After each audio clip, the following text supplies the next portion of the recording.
Dear student, आज हम बात करेंगे क्लास 10th के इलेक्ट्रिसिटी चैप्टर से ओम के नियम की। तो आइए अब हम इसकी ओम का नियम, ओम का नियम, ये हमारा आज का टॉपिक है। मतलब लॉ ऑफ ओम्स या फिर ओम्स लॉ, हम जैसे भी सूटेबल लगे इंग्लिश में हम वैसे बोल सकते हैं, चाहे ओम्स लॉ बोलो चाहे लॉ ऑफ ओम्स बोलो, जो भी तुम्हें सही लगे। ठीक, तो ओम का नियम होता क्या है, सबसे पहले हम ये बात करेंगे। और ये ऐसा क्यों रहा कि ये नियम आया। भाई, हर नियम के पीछे कोई ना कोई एक रीज़न होता है। विदाउट रीज़न कोई भी रूल बना ही नहीं जाते हैं। अब जैसे कि बात कर ली जाए कि आप रोड पे चलते हो तो ट्रैफिक के रूल इसलिए बनाए जाते हैं ताकि आप उन चीज़ों को फॉलो करें तो आप सेफ रहेंगे। बात क्लियर? या फिर उन चीज़ों को अगर आप फॉलो नहीं करेंगे तो फिर आप अनसेफ रहेंगे।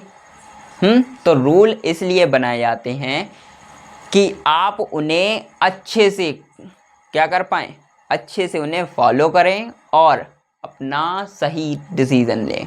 बात क्लियर? ठीक, तो ओम का नियम, अब क्योंकि ये इलेक्ट्रिसिटी में है तो इन्होंने कुछ ना कुछ इलेक्ट्रिसिटी के बारे में ही बताया होगा। तो हम बात कर लेते हैं कि ओम क्या है।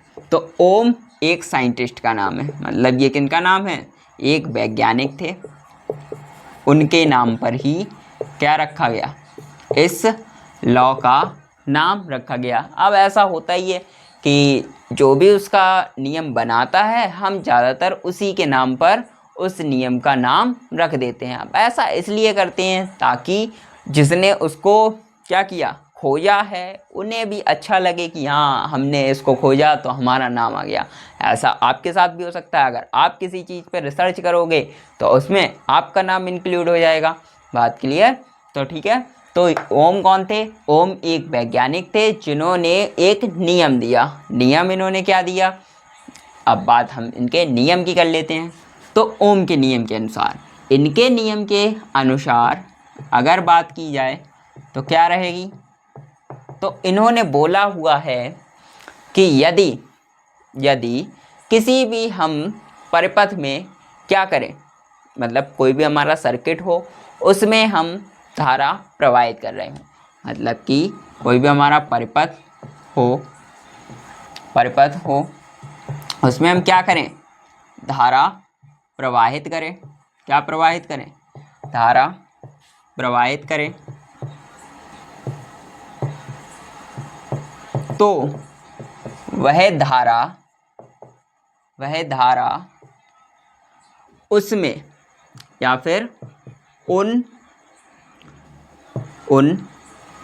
परिपथ के सिरों के मध्य उत्पन्न विभवांतर के समानुपाती होता है।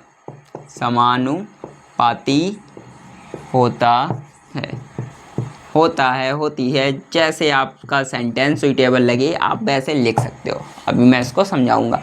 तो जैसे कि इन्होंने जो एक नियम दिया था उस नियम में इन्होंने ये बोला है कि अगर हमारे पास मान लो कोई भी एक सर्किट है, मतलब सर्किट हो, आपके पास एक चालक हो, मतलब ऐसी चीज़ होनी चाहिए जिसमें आप लाइट को फ्लोइंग करवा पाएँ। मतलब लाइट, मतलब जो भी आपकी इलेक्ट्रिसिटी है वो उसमें क्या होनी चाहिए, बहनी चाहिए।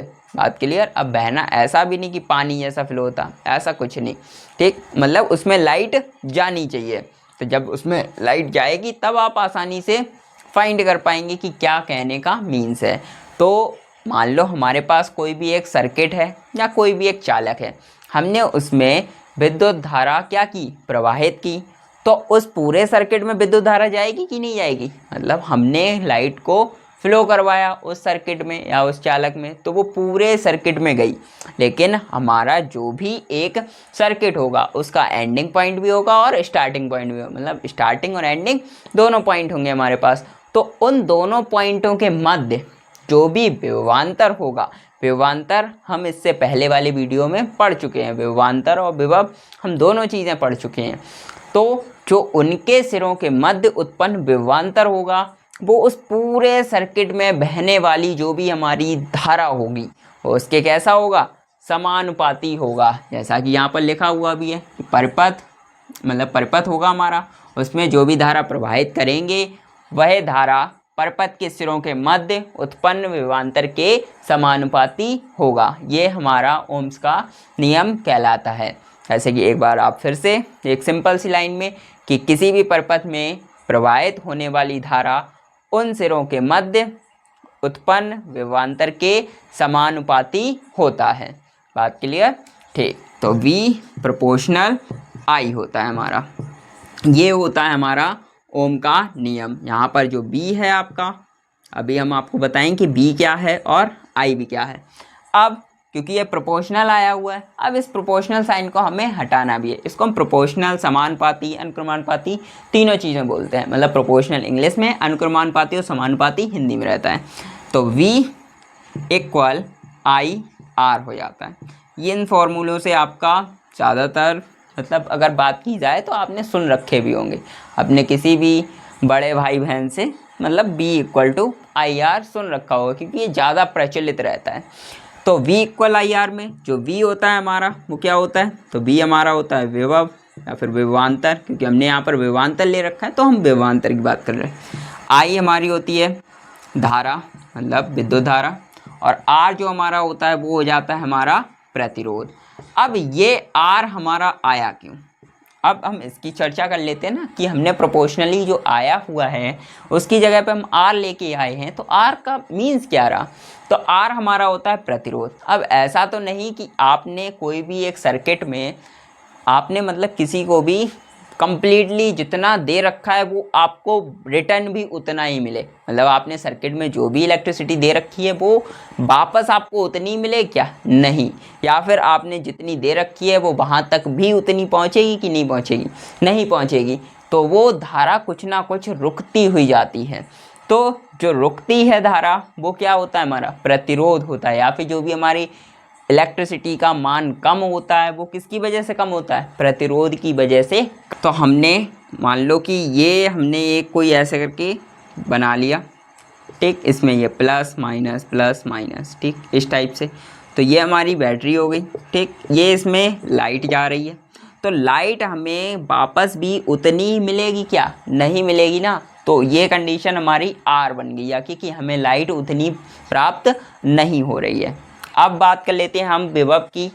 यहाँ पर मतलब जो भी रहेगी विभव है हमारा, उसकी यूनिट और क्या हो सकती हैं, क्योंकि हम इससे पहले वाले वीडियो में आपको 2-3 यूनिट बता चुके हैं। अब इसकी अगली यूनिट की भी बात कर लेते हैं। तो इसकी जो यूनिट हो जाएगी वो हो जाएगी, क्योंकि धारा है, धारा की होती है एम्पियर, और इसकी क्या हो जाएगी, प्रतिरोध की होती है ओम, ठीक। तो ये हो गई हमारी। अब जो ओम होता है, इस ओम को हम इस वाले सिंबल से भी रिप्रेजेंट करते हैं। ज़्यादातर हम यही वाला सिंबल यूज़ करते हैं ओम को रिप्रेजेंट करने के लिए। अगर इसकी बात की जाए रिप्रेजेंटिंग की तो कैसे करके हो जाएगा, तो ए और ओम, तो ये और इसकी यूनिट हो जाती है किसकी, विभव की। बाकी तो आपको पता ही है कि विभव एक अदिश राशि होती है, और विभव जो पूरा कंप्लीटली है वो प्रीवियस वीडियो में ऑलरेडी बता चुके हैं हम आपको। तो ये एक और नई यूनिट विभव की निकल के आ गई। तो ओम का नियम समझ में आया होगा आप लोगों को कि ओम के नियम में क्या होता है कि जो भी धारा का मान होगा वो विभवांतर के कैसा होगा, अनुक्रमानुपाती या समानुपाती होगा। और उसके बाद जब वो सिंबल हटेगा तो R आ जाएगा। R हमारा प्रतिरोध कहलाता है, और प्रतिरोध की जो हमारी यूनिट रहती है वो ओम रहती है, और धारा की एम्पियर रहती है, और यहाँ से जो विभवांतर की निकलती है वो एम्पियर इंटू ओम आती है।